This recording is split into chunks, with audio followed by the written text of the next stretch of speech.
Hey, what's up, y'all? It's Major League Beats.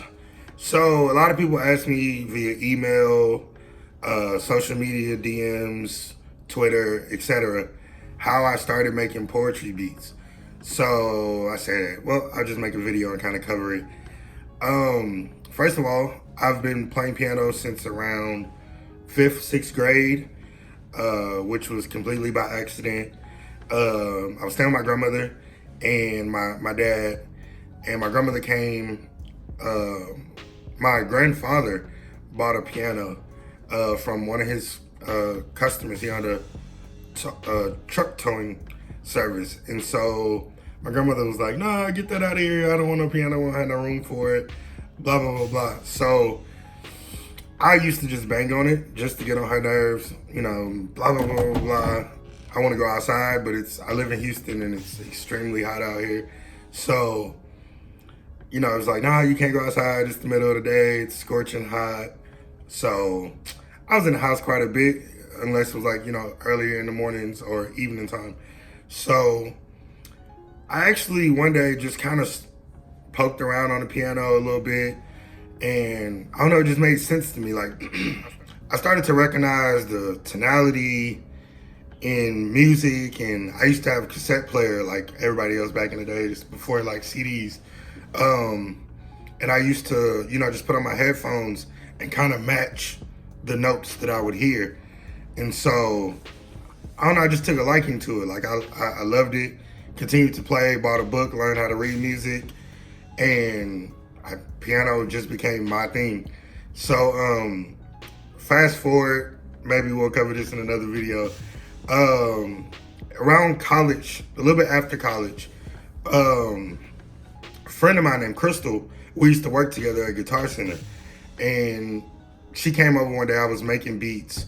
At this time, I was just pretty much starting to make beats, and I made a beat like an R&B vibe, but it really wasn't like a song-ish type beat. It just had a dope melody, dope feel to it, but I don't know, it just wasn't a song. So I was gonna throw it in the trash, and she was like, no, I can spit a poem over that. I can spit poetry over that.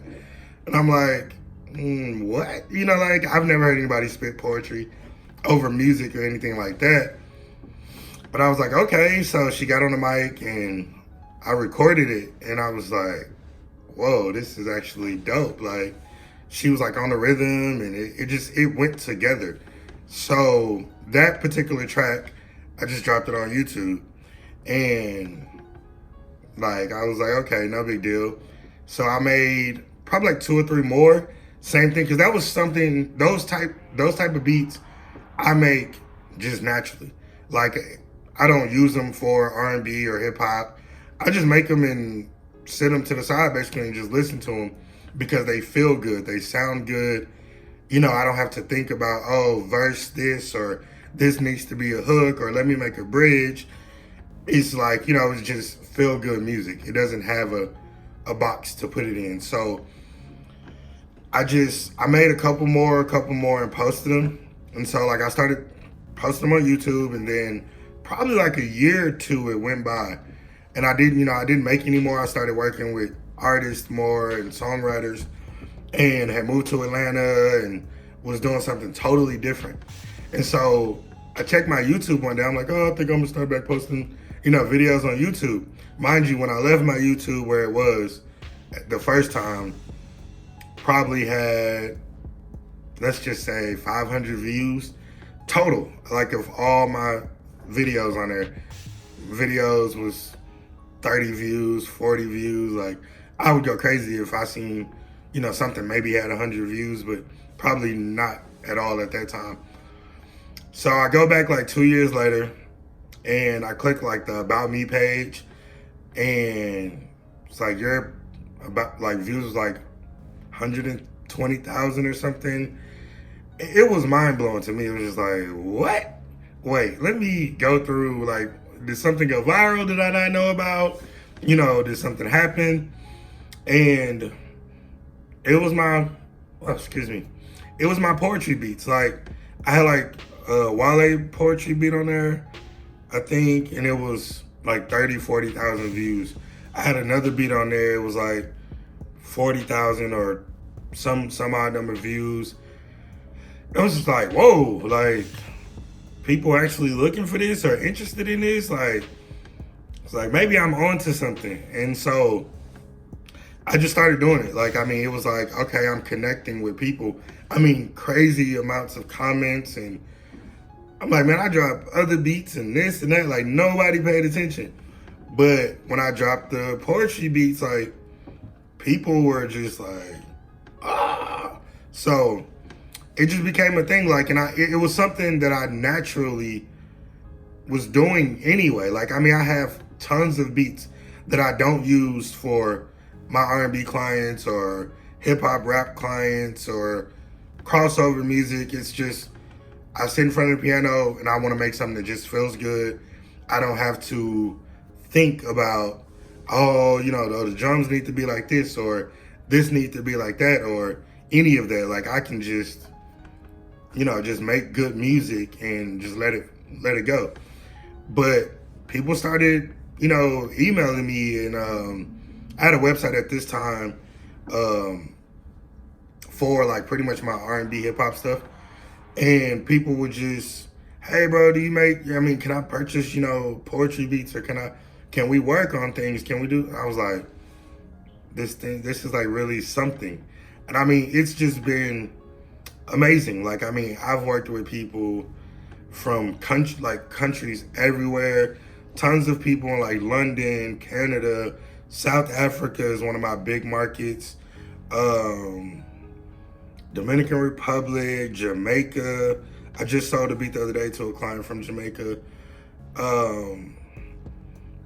Everywhere in the US pretty much. I mean, it's been great. Like, I mean, it's been surprising every day. I get emails from people all over the world, and I'm definitely gonna cover that throughout these new videos that I'm gonna start putting out. How to make your, whatever it is you love, to make it special and you be unique, and how it can really change your life, and, you know, for a better. I'm gonna be covering how to market, how to brand, how to promote your music, how to network on social media sites. I'm gonna start covering a lot of things. Like, I mean, it's a few other producers out here doing this, but I feel like I have some things as well that I haven't seen covered by other producers. And even if I share some of the things that they've shared, I mean, that's just part of networking. We'll all just share great ideas to help you guys become more successful. So I don't want to keep talking forever and ever and ever. So I'm gonna wrap this up, but thank you guys for coming through, watching. Stay tuned. I mean, be aware of like a lot of new things I'm coming with. It's all gonna be helpful. Like, share, subscribe. Feel free to comment. Like, if you have any ideas you want me to cover, talk about, if you have any questions, you guys can talk to each other in the comments, and let's just make this a great family page, and, you know, help everybody out. If you guys are doing anything in the music industry and you want to know if I can help you with something, or if I know something, feel free to, you know, comment. Or my emails are always in my description. So, and my Twitter and Instagram is always in the description as well. So feel free to definitely, you know, go down there and check that out, and hit me on Instagram, follow me on Instagram. It's MLB_productions. Like I said, it's also in the description. So talk to you guys soon. I can't wait. I'm excited, and this is gonna be dope. Wow.